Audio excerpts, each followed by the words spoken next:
Hi friends, నమస్తే. నేను Neelima. Welcome to our garden.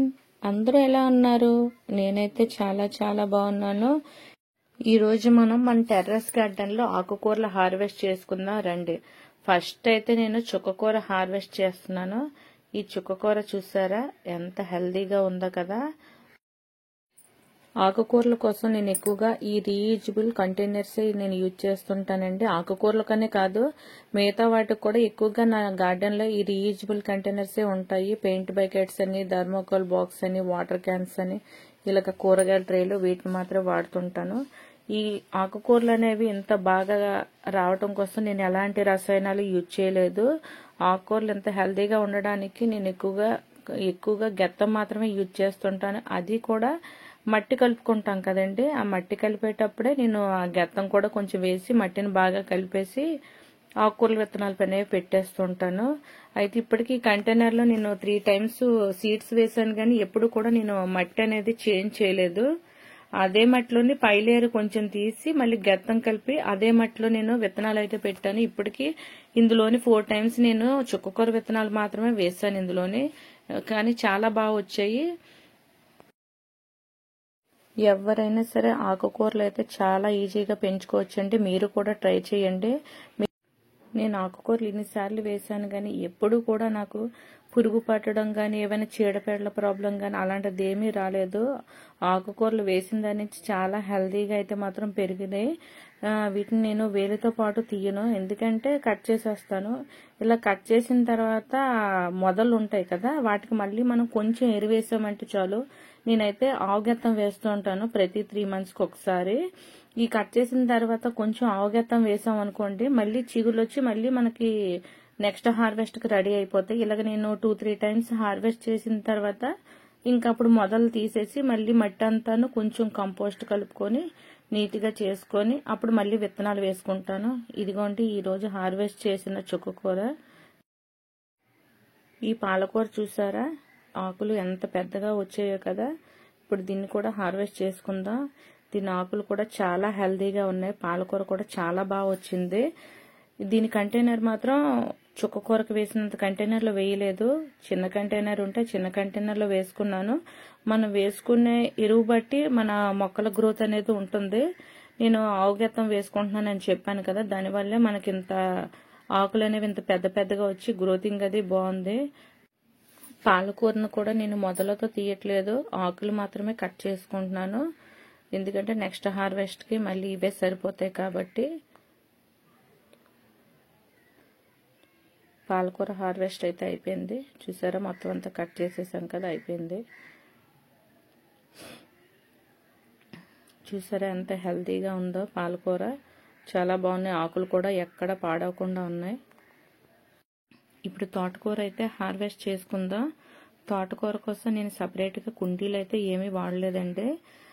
ప్రతి కుండీలో అవే వాటంతట అవే మొలిచాయి తోటకూర విత్తనాలు పడి. చూడండి ఆకులు ఎంత పెద్దగా వచ్చాయో, ఫ్రెష్గా ఉన్నది కదా తోటకూర.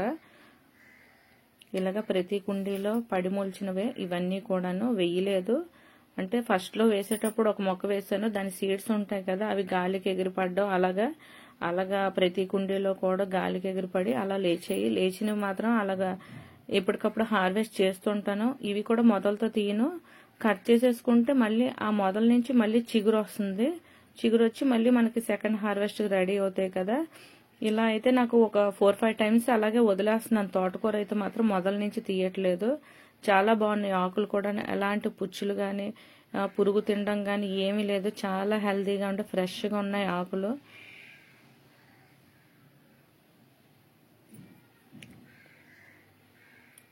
ప్రతి కుండీలో మనకు 1-2 వచ్చినా సరిపోతుందండి. చూసారా ఎంత తోటకూర వచ్చిందో.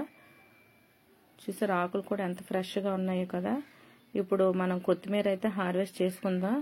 చూసారా డ్రమ్ కట్ చేసిన కంటైనర్ అదేంటండి, లాస్ట్లోని ఇంకా 1/4 కన్నా తక్కువ ఉంటుంది ఆ కంటైనర్ సైజు హైట్ అనేది డ్రమ్కి. అది నేను ఒకరు వేరే వాళ్ళు కట్ చేసి ఇస్తే అది నాకు మొక్కలకు పనికి వస్తుంది కదా అని నేను కొత్తిమీర సీడ్స్ అయితే వేసాను. చూసారా ఎంత గుబురుగా వచ్చిందో. కొత్తిమీర కూడా చాలా హెల్దీగా ఉంది. నేను ఫస్ట్ 2 టైమ్స్ నేను కొత్తిమీర వేయడంలో ఫెయిల్ అయ్యాను, కానీ థర్డ్ టైం మాత్రం చాలా బాగా వచ్చింది హార్వెస్ట్కి. సీడ్స్ అవి మంచివి మనం వేసుకున్నామంటే కొత్తిమీర ఖచ్చితంగా బాగా వస్తుందండి. సీడ్స్ అవి మనకి స్టోరేజ్ అంటే ఇంత టైం ఉంటుంది, 1 ఇయర్ అనో 6 months అనో ఉంటాయి సీడ్స్కి. ఆ టైంకి మించిపోయిన తర్వాత వేసామనుకోండి అవి మనకి జర్మినేట్ అవ్వవు. చూసారు ఎంత బాగుందో కదా కొత్తిమీర. ఇలా ఆకుకూరలు అనేవి మన చేతులతో పండించుకొని తింటే ఎంత హ్యాపీగా అనిపిస్తుంది కదా. దీనికి కూడా ఎలాంటి కెమికల్స్ యూజ్ చేయలేదండి, ఆవు గెత్తం మాత్రం వేసాను. ఇవనే కాదు, పువ్వుల మొక్కలకైనా కాయగూరల మొక్కలకైనా నేను వేటికి కూడా ఆవు గెత్తం మాత్రం వేస్తాను. ఆకుకూరలకైతే ఎప్పుడు పెస్ట్ రాలేదు, కానీ మిగతా కూరగాయల మొక్కలకైతే చిన్న చిన్నది పిండి నల్లని అలా వస్తూ ఉంటది. ఆ వచ్చేటప్పుడు ఏంటంటే నేను పుల్లటి మజ్జిగ మాత్రం స్ప్రే చేస్తుంటాను, ఇంకేమీ వేయను. లేదు పుల్లటి మజ్జిగతో కూడా పోకపోతే శుభ్రంగాను వాటర్ ఫోర్స్ మీద కొట్టి మొత్తం క్లీన్ చేసేస్తానండి చెట్టు మొత్తం. అంతే. చూసారా ఎంత బాగుందో కదా కొత్తిమీర. వీటిని కూడా నేను మొదలు విడిచిపెట్టేసి కట్ చేసుకుంటున్నాను, మళ్ళీ మన కొత్తిమీర వస్తుంది కాబట్టి. నా గార్డెన్లో వేసే ప్రతి మొక్క కూడా ఫుల్ ఆర్గానిక్ అండి, ఎలాంటి కెమికల్స్ యూజ్ చేయకుండా పెంచుకుంటున్న మొక్కలే. ఈ కొత్తిమీర ఇవి రెండు కొంచెం విత్తనాల కింద ఫామ్ అయిపోతున్నాయి కదా అని ఆ 2 మొక్కలను అలా విడిచిపెట్టేశాను. కింద నుండి ఆకులు మాత్రం తీసేస్తున్నాను, మనకు అవి కూడా ఉపయోగపడతాయి. ఎందుకంటే ఇవి కొంచెం ఫ్లవర్స్ స్టార్ట్ అవుతున్నాయి, అందుకనేసి 2 మొక్కలు సీడ్స్ కోసం విడిచిపెట్టేస్తున్నాను, అంటే సీడ్స్ వస్తాయి కదా అనేసి. కొత్తిమీర హార్వెస్ట్ అయితే కంప్లీట్ అయిపోయింది మనకి. చూసారా ఎంత కొత్తిమీర వచ్చిందో కదా, ఎంత ఫ్రెష్గా ఉన్నదో. మన గార్డెన్లో పండించుకున్న ఆకుకూరలు చూస్తుంటే ఎంత ఆనందం అనిపిస్తుందో కదా. ఏదైనా సరే ఏ మొక్కైనా మన చేతుల మీదుగా పెంచుకుంటే అది ఆనందమే వేరు. ఇంకోండి ఫ్రెష్ తోటకూర, కొత్తిమీర, చుక్కకూర, పాలకూర, ఇవన్నీ కూడా ఫుల్ ఆర్గానిక్ అండి. పుదీనా కూడా ఉంది, అది ఇంకా హార్వెస్ట్కి అయితే రెడీ అవ్వలేదు, అందుకని ఈ 4 రకాల ఆకుకూరలు మాత్రమే నేను హార్వెస్ట్ చేశాను.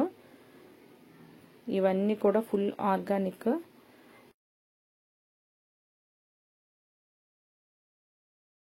ఫ్రెండ్స్, ఈరోజు మనం హార్వెస్ట్ చేసుకున్న ఫ్రెష్ ఆకుకూరలు ఇవేనండి. Thank you for watching this video. Please subscribe my channel. మళ్ళీ నెక్స్ట్ వీడియోలో కలుద్దాం ఫ్రెండ్స్. Bye bye.